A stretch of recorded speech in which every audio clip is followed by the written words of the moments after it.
On today's episode, Arthi's PHT success story. Welcome to the podcast helping you overcome your proximal hamstring tendinopathy. This podcast is designed to help you understand this condition, learn the most effective evidence-based treatments, and of course, bust the widespread misconceptions. My name is Brodie Sharp. I'm an online physiotherapist, recreational athlete, creator of the Run Smarter series, and a chronic proximal hamstring tendinopathy battler. Whether you are an athlete or not, this podcast will educate and empower you in taking the right steps to overcome this horrible condition. So let's give you the right knowledge along with practical takeaways in today's lesson.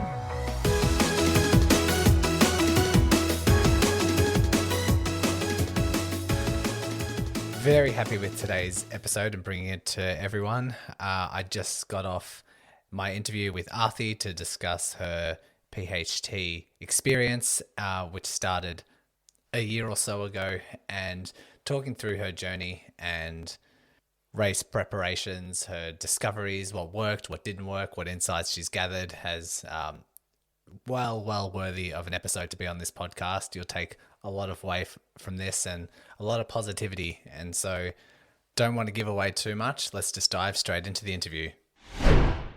Arthi, welcome to the podcast. Thanks for joining me today. Thank you, Brodie. It's good to be here.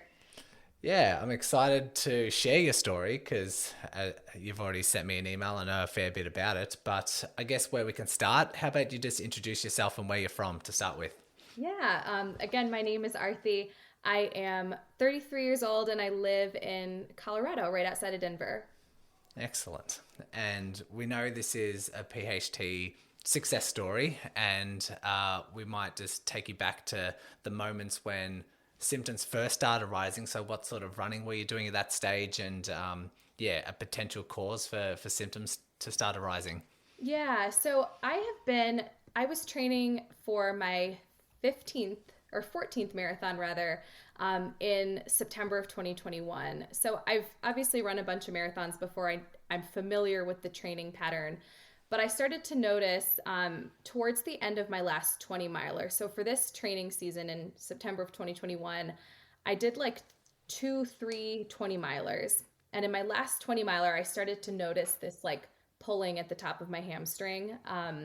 And it was something that I haven't felt before. I have had my fair share of running injuries, and this felt a little bit different. So that's when it first started to kind of come on set. It was right when I was training for that fall marathon. And I guess you say you've had the experience with training for marathons, and you've done a couple of these 20 milers. Looking back now, do you think there might have been any other particular causes, maybe intensity or terrain or shoes or anything you can maybe pinpoint of why the hamstring started getting tight? Yeah, so I was trying to kind of go back to this a little bit, and this was my first marathon post-COVID, training post-COVID. So I was getting back into those longer distances. I think many of us took a very extended period of time away from training long distances. And I eased into my training and I built mileage well, but I think for me, I was doing too much for what my body could handle at that time, and I wasn't giving myself enough recovery. So the mileage I was building consistently, but I didn't give myself those days of rest and those weeks of rest that I think I did in my previous training cycles that were really helpful for me. Yeah, for sure, because we know that you don't get stronger during those hard sessions. You get stronger with the adequate recovery after those hard sessions. And so if the recovery doesn't match, if you don't give yourself the recovery you need, then the potential for overload is quite, overload can be quite common, especially if you train at the high mileage that you were preparing for the marathon. Yeah. And I remember in that last 20 miler that I started to feel the symptoms. I didn't even need to do it. I had already done a couple of 20 milers and I was like, we'll see. I don't need to I'll just run for as long as I feel like running. And then I ended up running 20, and that's when the pain started. So right. Damn. It kind of pushed me over the edge. Okay. Yeah. Going astray of the plan. So would you have a classic kind of marathon training plan to prepare for? Like, did you have it down on paper, or was it just based on your experience? These are the sort of figures that I should aim for. A little bit of both. I've run with training plans for years. And so I kind of had that as my base, and I tweaked it a little bit just based on where I was in my own training. And so it was a little bit of like using a formal plan, but then my own little spin on it, which I've done with other races, and it's been fine. This one, however, was not fine. Okay, so let's move forward. You've had this 20 miler, you started noticing some upper hamstring tightness, and what was the reaction? What sort of treatments or what sort of information did you find to sort of overcome it? Yeah, so initially when it first came on, my immediate reaction was like, it's probably just tight. I need to stretch. I need to foam roll. I'll take a couple days off. I swim laps for my cross training. So I was like, I'll just get to the pool a little bit more. I also teach yoga on the side. So I would just go to the studio more and take more classes, and did all the classic things that were wrong, like kept overstretching it and just kept trying to get like deep tissue massages to fix it. And it wasn't getting better. And I realized that pretty quickly, just because I have had some other running injuries that responded really well to rest, and this one wasn't. And so with my marathon just a few weeks away, I didn't want to like make it worse. And so I went into a physical therapist office pretty soon after that, and did like a full assessment with him. And he actually said it was probably some kind of tendonitis, but he said I'd be okay for the marathon. He's like, I don't think you're going to do any more damage to it. You'll probably feel it, but he kind of like cleared me to run the marathon in a way. But I knew after that visit that there was something wrong with it that I would need to like address a little bit more, but I just wanted to like get to the marathon and be able to run it. Okay. And did that therapist give you a diagnosis, or just the tendon's a bit sore, you should be okay to run? Yeah, he was more like it could just be some upper hamstring tendonitis. And he was sort of like, yeah, I think it'll go away after you rest for a little bit. He did some dry needling around the area, which helped initially, actually. It helped, I would say, and I got through the marathon fine. But obviously it didn't fix the problem. Sure. Yeah. Nor would we really expect it to. But okay, so it seems like the initial treatments were quite passive in nature, like the stretching, foam roller, yoga, bit of cross training here and there, and then like the hands-on stuff, the massage, the dry needling. And so talk us about the marathon. You said that you managed to negotiate the marathon. How did it go during the race, and how are things feeling afterwards? Yeah, so during the race, surprisingly well. And even before the marathon, I would say like maybe 10 days, 2 weeks before that marathon, I ran a 15K race that went awesome. Like I placed in my age division. I had a really strong race. That probably made it worse, I would say, just because I was like flying through that race, and I wasn't training speed at all the entire season. Right. Yeah. And so I ran the marathon, and I surprisingly felt good throughout it. I maybe felt it a little bit here and there, just kind of that pulling, some soreness, but it didn't bother me as much as I thought it would. And I finished in 3 hours and 28 minutes. So I was really happy. I qualified again for Boston and was really happy with my time. And then I was in a lot of pain after the marathon. It definitely, I think the adrenaline kind of wore off, and I was limping around and everything was locked up and hurt. So I knew that I was going to have to really pay attention to that. You do see that quite often, particularly with big races, that symptoms subside and people can get through a big race, to their surprise, considering like how past training runs might go. They might be a little bit sore and be like, oh, I'm not sure how I'm going to go. And then they just feel great. Most running related injuries have this warm up effect where when you're warmed up, it feels okay. But the added adrenaline rush of race day sort of just, makes a lot of those worries go away, and then the ramifications come soon after. Yeah, exactly. So some people with PHT notice that, okay, speed work particularly flares things up, which you said was a bit aggravating with the 15K. But they also say things like sitting can be an issue. Was that ever an issue for you at that stage? It was I would say it was an issue later on. So not right in the beginning. I didn't feel like sitting bothered me as much. It was more when I started running and I would feel that like pulling sensation. And like you mentioned, after I warmed up a little bit, it would kind of dissipate. But that was just in the beginning. And then post Mm, marathon, I would say a lot more of those classic symptoms arose, like just sitting on a flight or sitting, just for work, whatever. I would be really uncomfortable. And then even after I'd start running, like it wouldn't go away even after I was warmed up. So it turned into a lot mm. more of those classic symptoms. Okay.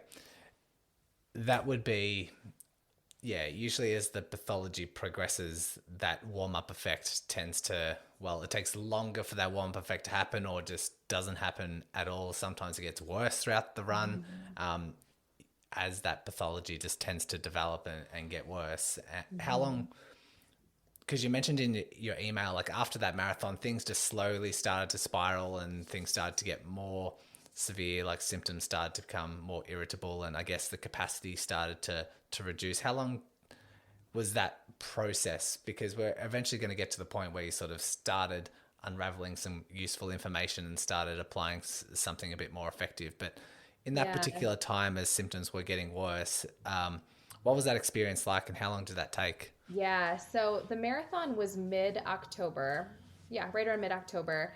And after all of my marathons, I usually take at least a week off running, which I did for this one.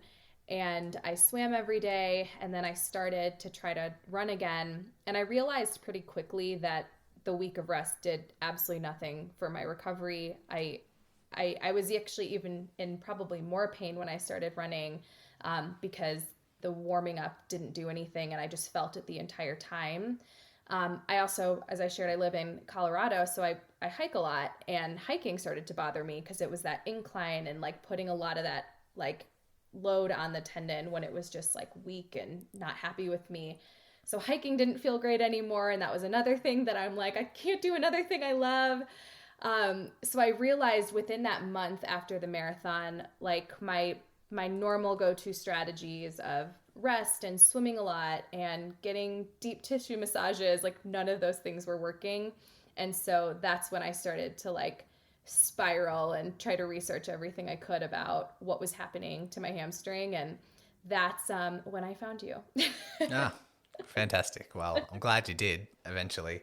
Yeah. Because, like, when people do start developing these symptoms, you try and grasp the story and say, okay, how long was it kind of mismanaged for? How long was either the runner none the wiser and just like being like it should be fine, symptoms should go away, or maybe they do realize it's a bit of a serious injury but they're a bit stubborn and just have a Mm-hmm. race to prepare for and just do it anyway, or if it's just like misinformation, like you think that the massages and the stretches and the foam rolling should make things better and you're actually doing the right thing, but um, in the eyes of effective treatments, I think resting and then doing a 15K race and then like just doing the marathon and then resting again and then trying to start Mm-hmm. running again. It's all just a bit of a convoluted mismanagement kind of style, which seems like that's what's followed the pattern. Not only is symptoms not getting better, but actually getting worse. And Yeah. like you say, sitting becomes more irritated. That warm up effect when you're running just no longer exists. Mm-hmm. And yeah, that whole cycle seems to be very, very common with what I see. And so Yeah. once you've like discovered this particular information, you discovered the podcast and probably done some more research on PHT. Were there any obvious, um, I guess, things that were missing in your treatment? Were there any things that you hadn't really started yet that you think you might need to start immediately? Yeah, I mean, for one, I wasn't doing any strength training. I think I got away with it for years and years of running just because I was younger and I think you can kind of bounce back from things. And then I think now with the amount of mileage that I've continued to put on my legs and like just the amount of marathons I've done, I think strength training is something that is so critical and I just didn't even consider it for years. So hearing about just your experience with that and just kind of an understanding of the tendon and like how it responds to load and just everything you shared about the knowledge there was new to me, and I think it kind of I had that like aha moment where I'm like, I was kind of stupid with my training, and I could get away with it for a lot of years, but now I need to be smart about it. So that was a big piece for me. And then I think too, just the rest and recovery piece. I know that's important, and I think a lot of us as runners get really stubborn with wanting to just do more all the time and constantly put more mileage, on our legs. Just sometimes we think that leads to better training, but for me, I know now that I need more days off in my training plan, and that makes my legs stronger. It makes me a better runner. So I had to kind of relearn my plan in a way. And those were two big takeaways I realized after this injury, like, wasn't going away. And I started to like listen to your podcast and just research it a bit more. What were the first strength training exercises you started with, and how'd they go? Yeah. So the first things I did were just like standard glute bridges, and I would just lay on my floor and I would do them forever. It felt like every single day. And then I eventually progressed into the single legged glute bridges.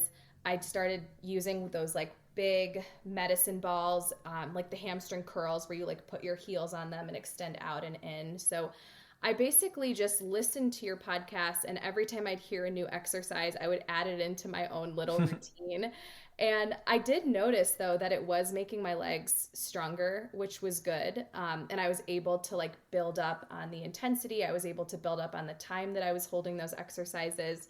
So I've been to physical therapy a lot of times before for other injuries, and I know that it's good, and you can see the impact or the kind of the results pretty quickly from it. So I was happy to see that, but I still knew that, I was 6 weeks post marathon or whatever it was. I was still having a really hard time running, and I had qualified for Boston, and I knew I wanted to run Boston. And that was like the thing in my mind of like, I need to do something about this. And so I kind of had to I took myself off the road for a month. So took myself off the road from running, and that kind of kickstarted my like rehab journey. Nice. And you started, double leg glute bridges, eventually progressed to single leg glute bridges. And you also said like your feet up on the big kind of Swiss ball and doing like rollouts and back. Yeah. Was there any discomfort during those exercises? Did you notice an improvement as they went on? Yeah, there was discomfort. I would say, especially with the single legged, it's my right hamstring that was bothering me. So when I would have my right foot on the ground and my left leg lifted, so all the load was going on my right hamstring. That, of course bothered me in the beginning, but also going back to some of the things you shared about understanding pain, typically I would want to just back away from that. If something was sharp or it didn't feel good, I would probably think like, I'm not ready for this. But hearing kind of how it's important to understand like where you are with your levels, that was something that really helped me to like stick with it, and slowly increase. Mm-hmm. So there was discomfort during those particular exercises initially. Was there any irritation afterwards after doing those exercises, or was it only just in the moment? No, just in the moment. So this all kind of started, I took myself off the road for a month at the start, or I think in December. So it was December of 2021. And I decided, I was like, I'm going to take a full month off running. I need to just like give myself the time to focus on strength training and like really get a good base here. And so during that time, I was really focused on all these exercises, just like a lot of isometric stuff. And I was swimming on the side too, and like walking a lot. And then in January, I went in to officially start working with a physical therapist. And so I started adding in more exercises, and also incorporating like some dry needling and just some more of the manual stuff, which I think it can help to some extent. Obviously, I don't think it's like a fixer by any means, but I think it can add like a nice, nice little thing to whatever you're doing. Yeah, for sure. I sort of count it as like an adjunct to what is like a core foundation. So like if you've got the strength and you've got the load modifications, even if someone is running at that stage, they can still be running, but a manual therapy that works well for them, like massage might work well for someone, but not for others. Dry needling might work well for some, not for others. There's a fair few manual therapies that you just need to trial and error. And if you notice that it reduces your symptoms, just recognize that it's mainly designed to reduce symptoms in the short term. But if those symptoms are reduced in the short term, that's an excellent adjunct to then do all your rehab, do your strength work, do your running at particular dosages that you can tolerate. And so it actually becomes advantageous to have those things in if you notice that there's benefits. So it's good that you found the nice balance. And when you started the PT, was there, did those exercises progress? Did you have any other particular favorites that helped your rehab? Yeah, so I started PT in January, and that's when after a month off of running, I was walking a lot during that month because I didn't want to lose, like, I kind of wanted to try to keep that time on my feet. I didn't want to lose that like base in a way. So when I started PT, he actually cleared me right away just based on the assessments that he did to start running again. So I was happy to hear that. And we kind of together created like an ease back into running plan. And so I met with him once a week, and we would do a little bit of dry needling, and then we would add like new exercises. The Nordic hamstring curls, which you've talked about as well, those were probably a game changer for me. Those are the hardest exercises I've ever done. They don't seem to get easier, but I've noticed just within the first couple of weeks, I would say, of even doing those, just how much stronger my hamstring got. So that's something that I've continued to do. And then there's some other exercises that he gave me with like bands and things like that. He calls one of the things that he had me do, he calls them tantrums. I don't know if you've heard of these before. Like you attach a band to two long poles and you kind of like kick your heels down on them. So it's sort of just, I don't know if I'm explaining this right. I would call tantrums, like sometimes without the band, it's kind of like a bridge with your feet elevated on like a bench, or like a long lever bridge you can call, and the same thing, you're sort of alternating the striking down of the heels. And so it's kind of like you're kicking and you're trying to keep one heel on the ground at all times. Yes. Very good for hamstring activation, but that speed of activation, because that quick rapid from one side to the other just is a surefire like of the hamstrings, which is kind of what you need for running. Running is a very fast contraction of the hamstrings, so introducing that speed could be quite helpful. Yeah, that was really helpful. And then we also did a lot of activation for like your like low back, your low back muscles, and then hip flexors as well too, because that was something for me specifically that my hip flexors were kind of tight, pretty weak. So those areas we focused a lot on, in addition to the hamstring. So all of those together, I think, helped a lot each week. I know the listeners would probably want to know like the dosages, sets, reps, and that sort of stuff. But you said that the Nordics were very helpful for you and got your hamstrings very strong. Can you remember what sort of sets and reps you might have started with? Yeah, so he told me to do them like every other day is usually the kind of the what he would have me do my exercises with. And then with the Nordics, I did 2 sets, and I would do like 8 to 10 in each set. And by the second set, I was like basically falling on the ground, but but it was really helpful. And then on top of that, I was also doing just like a lot of deadlifts, and then single leg, like lunges, like that kind of thing, squats. I was adding those into my little workout routine as well, which was helpful. A lot of the single leg stuff, I would say, was really big for me. Yep. So lunges, and did you do single leg deadlifts or anything else? Yeah, a lot of the single leg deadlifts is something that I'd focus on. During that time too, I also started going to kind of like a boot camp HIIT plyometric type class.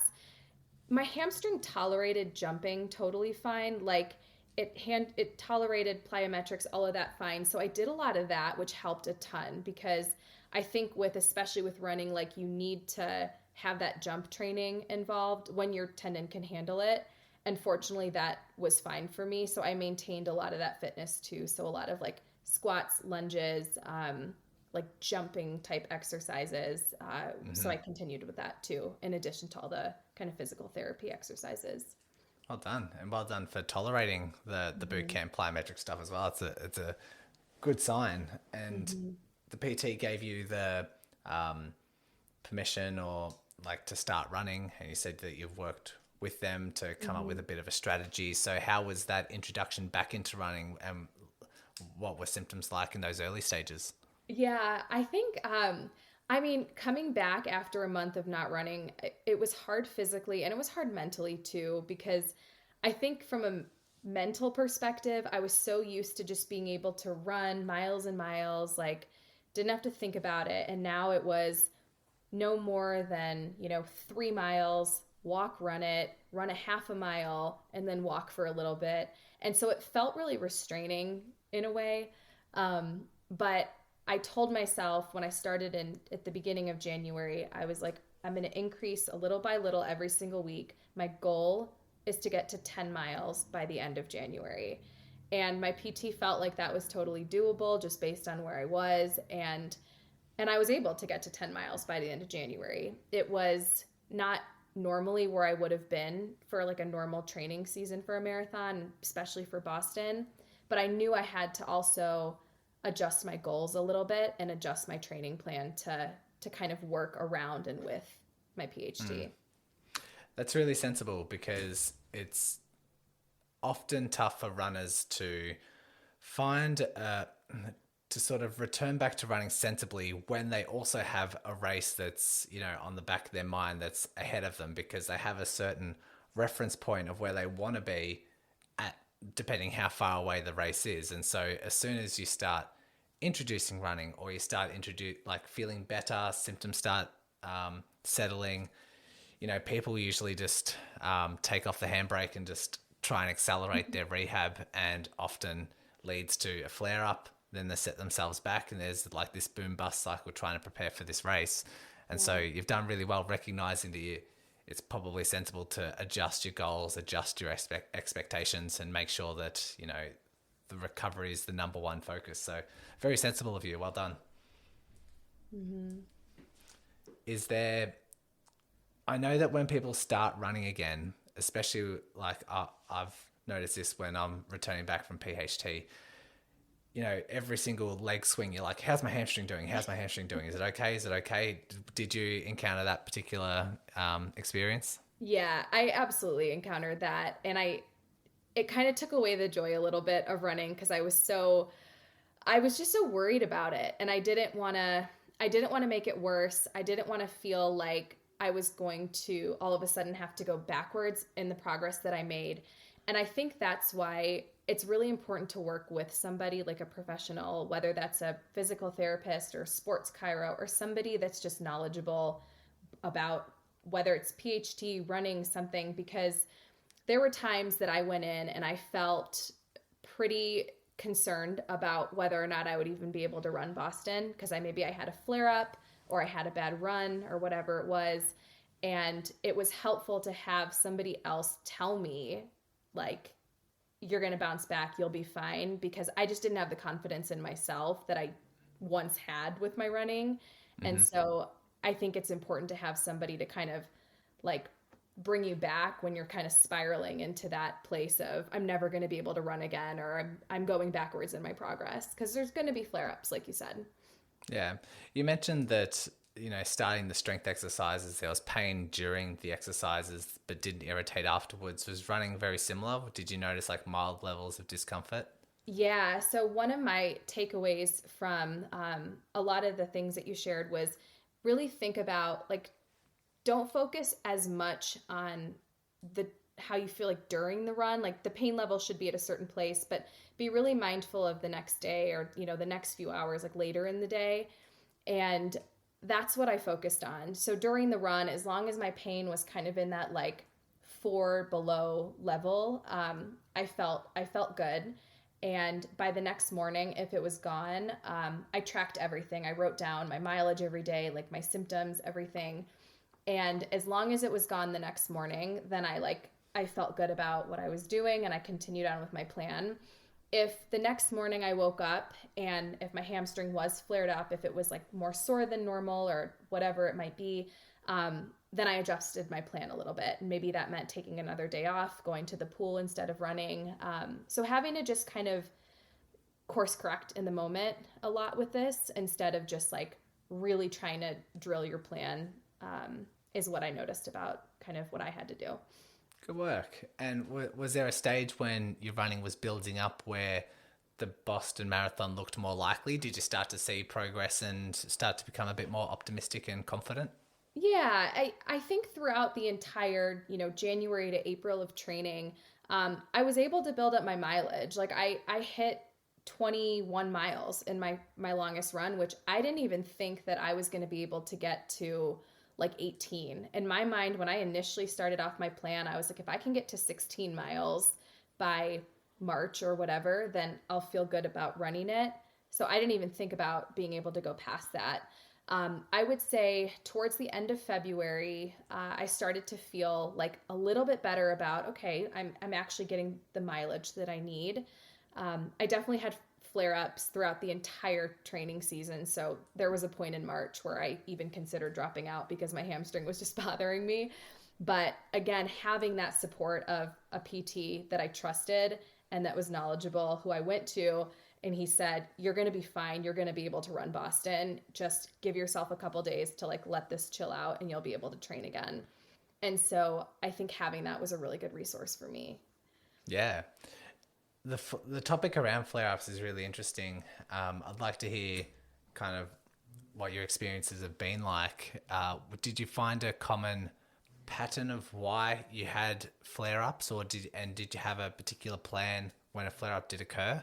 Yeah, it's interesting. I've noticed, and maybe this is just in my head, but I feel like my flare-ups happened after a night of really bad sleep. Like if I didn't sleep well the night before and I went on a run, I felt like my hamstring was a little bit more aggravated.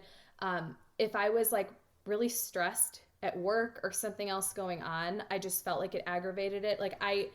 And maybe this is also me, just yoga instructor on the side. Like there's this mind-body connection, and I think that leads to some of it sometimes.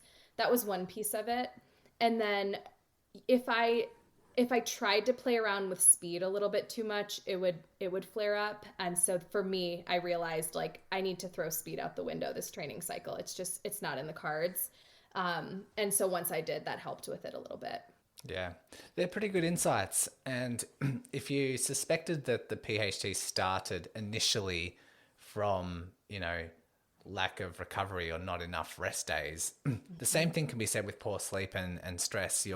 In those particular moments, your body struggles to enter like a certain recovery state or recovery mode. And so the loads can kind of compile upon each other. Mm-hmm. But also we know that lack of sleep and increased levels of stress make you more sensitive to pain signals. And so it might not be necessarily the injury has flared up, but the same injury is just causing a more of a sensitized state. And so, a flare up would occur. But like you say, with the speed, that's very classic. Faster speeds increase hamstring demand, which if it exceeds the capacity would lead to a flare up. And so the advice I would have for those who are listening and are finding a pattern with poor sleep and stress to flare-ups, which I don't know how many people would be that sensible to do, but if in particular weeks or days or moments when they are stressed, modify the training. It's very hard to forecast that. And, before the flare-up occurs to say, I've had a couple of days or today's been quite stressed. Let me dial back the intensity of my training, or let me swap my run day for a cross-training day, or let me just mitigate this particular moment. And when I'm feeling less stressed and have had better sleep, let me, use that for more days of longer, low-intensity running or something like that. So having that foresight to try and adjust the plan in those moments, I think is pretty key, and won't really necessarily be picked up unless you're doing that documentation, like you say. If you're documenting your symptoms and you're also documenting like your training loads and your sleep or your stress, those particular patterns might just go unidentified without any particular changes, and you might just think this is just a very random flare up, but it's really interesting that you've picked up those particular traits. That's very well done.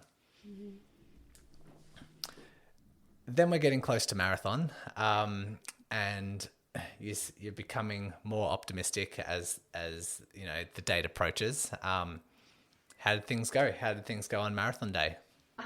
Things went very well on marathon day. I was struggling because one, I didn't know how my hamstring was going to respond that day. I obviously hadn't run a marathon in a while on it, and I think too, I didn't know from a speed perspective. I've had some really fast marathons, and I knew that this wasn't going to be my fastest marathon. So I think like ego, all of that was taking a little bit of a hit of, I just, this might not be a great race.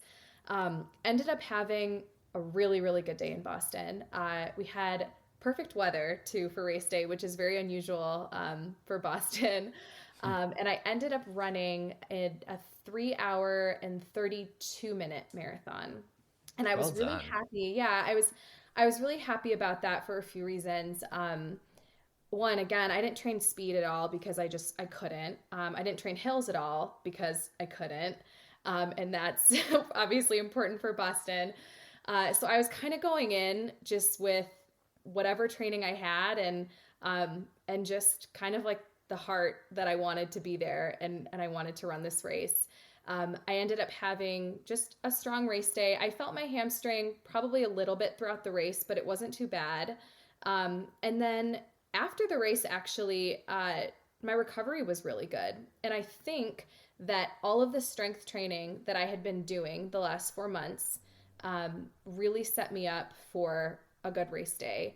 And I remember finishing the race feeling like I can't wait to train for another marathon and do all of the right things that I haven't done in so long and see what I can do, because I think my hamstring and my legs are just stronger than they've ever been right now. So that felt really good.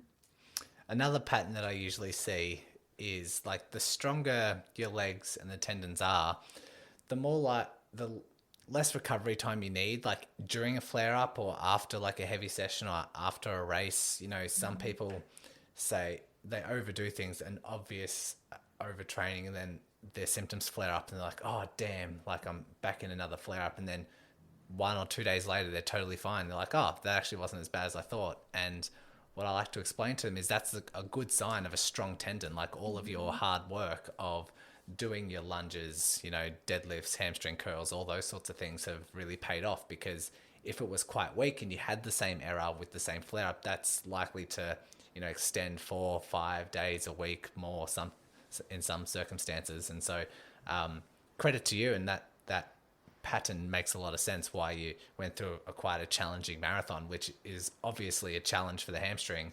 Expected symptoms to increase a little bit, but the fact that you're surprised at how quickly you returned just shows all the strength and all the hard work that you've put in has really come through and delivered that outcome. Yeah. Excellent. And so where do you find yourself now after this marathon? Like, what are symptoms like? What's sitting like? What's your strength training like? Where do you find yourself? Yeah, so the marathon actually was just about a month ago at this point. I took about 10 days off of running, and I swam a lot, walked a lot. My recovery was good, and I got back into running, and I felt pretty good. I definitely still have the hamstring pain. It hasn't totally gone away. I'm not healed by any means. But I was really happy with just kind of comparing Boston to my last marathon and how I felt after. That previous marathon, I was in a lot of pain afterwards. And for Boston, I was normal sore, but my hamstring wasn't aggravated from it. It recovered very well. I am still kind of easing back into running. I shared with you, I just got back from Peru, a very long hiking trip, and my hamstring held up great there. I'm going to get back into training for my next marathon, probably more seriously in July, but I'll start running again in the next couple of weeks. And I think what I need to ensure that I'm doing is just keep up with my strength training and make sure that I have a really good plan with that. Even right now, I know that it's so easy with all of those exercises that are so good for us, like the glute bridges, the deadlifts, everything. I think we should be doing those like year round all the time. I think it's important for runners, and it's so easy. Once you start feeling better, you kind of just throw all your exercises out the window and you just start running and training. I've been that person so many times, and I think I realized like, no, I need to do that year round if I want to continue to run strong and feel good. So that's what I want to incorporate into my training. Yep, well done. Things like sitting, is there much discomfort like that at the moment? Yes, sometimes. So I noticed after the day that we left for our trip, I went on an 8-mile run, and then we went straight to the airport on a plane for like 17 hours. That did not feel good. But I also was not smart I didn't warm up. I was in a hurry, day of travel. You're just trying to do everything at once, and tried to just get in a run and then sit on a plane for too long. So that didn't feel great. But it recovered very quickly, and the next day I was fine, and sitting felt fine from there on out. So it flares up every now and then. But I think I don't panic about it as much, because I'm like, I know what to do. I know it'll be fine probably tomorrow. Let me just like walk around a little bit or whatever exercises I need to do, and it usually bounces back. Yeah. A lot of people ask me, like, when does this PHT go away for good? Like, when will I be symptom free? And I like to explain the circumstances and how realistic the recovery is. And it fits exactly what you're saying. I say, like, you might be dealing with this for a little bit, for quite a long time in some circumstances, but your capacity increases, your ability and your level of function increases. You can get back to running, you can get back to races, you can get back to cycling and all these sorts of things, but still have symptoms. So it's not completely gone, but you're still happy, you're successful, you're fulfilled because you're completing these races. Yes, symptoms might return for a couple of days here and there if you really push the limits, but it's less panic, it's less stress, because you know that you've challenged yourself. You know that symptoms are only going to be there for a day or two. You're going to do the right things, and then you're going to overcome it. And then maybe if you challenge yourself for an ultra marathon, maybe a couple of months later the pain returns for a day or two. So it's never really like left you, but there's less worry. Whenever there's a flare up, you're like, you know what, I know how to deal with this. I've done this in the past. I'm strong, and I know that the tendon's really stable, and so we know what to do to negotiate it. And so that's like a really realistic expectation of what to expect for the recovery process. So I'm glad that you're in that moment. You're kind of in there now and training for things and happy with how things are progressing, and still performing at quite high levels. Yeah, I think what I had to kind of come to terms with, because again, all of us, we want to heal quickly. We want a timeline of like, when is this going to go away? When a bone breaks, it's like kind of a set amount of time where a doctor can tell you when it's going to heal. And even some acute tendonitis, like you kind of know.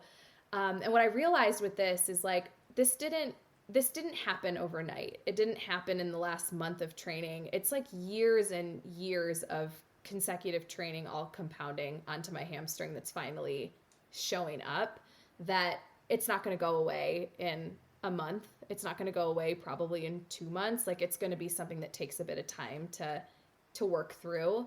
And that mindset helped, because I think, obviously we all want to heal quickly, but we need to be realistic with, this didn't just happen overnight, and it's a chronic thing, and it's going to take some time to like work through it. Well said. As we wrap up, are there any other final takeaways or insights or things that you might want to share with those who do have PHT and, wanted to get to the same scenario that you're in now? Yeah. I would say 3 things. One, like, do your strength exercises all the time. Even when you're feeling okay, just like don't put those to the wayside. To kind of coming back to what I had just shared, like, be patient with yourself. Patience doesn't necessarily mean just like sitting around waiting for it to heal. It's being really consistent and disciplined with your strength exercises, and your training plan. And it's making sure that you're like giving yourself the time for this to heal and not putting a timeline on when it should be better by, because you're just going to drive yourself crazy. And then 3, which I think is the most important part, is like have hope that it's going to heal. Something that I noticed, and if you kind of go down this rabbit hole of reading all the Facebook comments and everyone's story, like there's a lot of negative stuff out there that people are struggling, and I get that. And that can sometimes bring your mindset down of, this person's been dealing with it for 9, 10, 11 years. Like they haven't gotten better yet. There's no way I'm going to get better. But you got to trust that your body wants to heal. And if you do the right things, if you are consistent with your strength exercises, if you believe that your body wants to heal, and have hope that it will, like, I think it will. So I think that would be my like 3rd takeaway.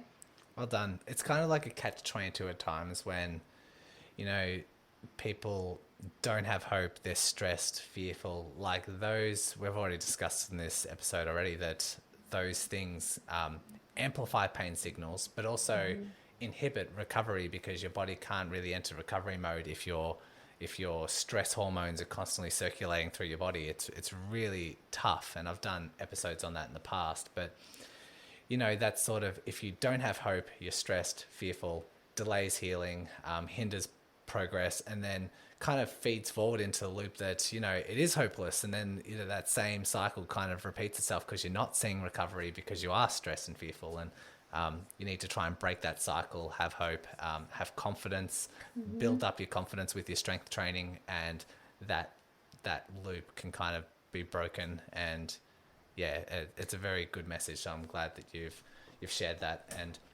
just your story in general, I know that a lot of people with PHT, they have flare-ups here and there, and they're kind of like still making a lot of progress, but then still struggling in moments. And when I want to share their stories, they're like, yeah, but I'm not completely better yet. I don't really want to, I want to have like 12 months pain-free of doing these marathons and like having all the success before I can share my success story. But I think you're a perfect example of someone who isn't out of the woods and still, mitigating and strength training and doing all these sorts of things, but seeing a lot of success and focusing on a lot of the positives rather than just still having pain when I sit on a 17-hour flight. I think this story, like in the moment where you're in right now, is a perfect example of a good success story. So I want to thank you for coming on and sharing, because it's contained a lot of insights. Yeah, absolutely. Thank you for having me on it. I hope it helped. I know how frustrating it can be, and I know there's a ton of people that are kind of battling with this. But I think what you're doing is really helpful, and just being able to share like your insights. So thank you for everything you're doing. Thanks for coming on. And I think this might help someone else who is going through this. Like this story will definitely help a lot of people, but maybe might convince other people to come on and share their stories as well, because it's a great story that a lot of people are finding themselves in the moment. So thanks, Arthi. Thanks for joining me. Thank you. Good work. Thanks once again for listening and taking control of your rehab. If you are a runner and love learning through the podcast format, then go ahead and check out the Run Smarter podcast, hosted by me. I'll include the link along with all the other links mentioned today in the show notes. So open up your device, click on the show description, and all the links will be there waiting for you. Congratulations on paving your way forward towards an empowering, pain-free future. And remember, knowledge is power.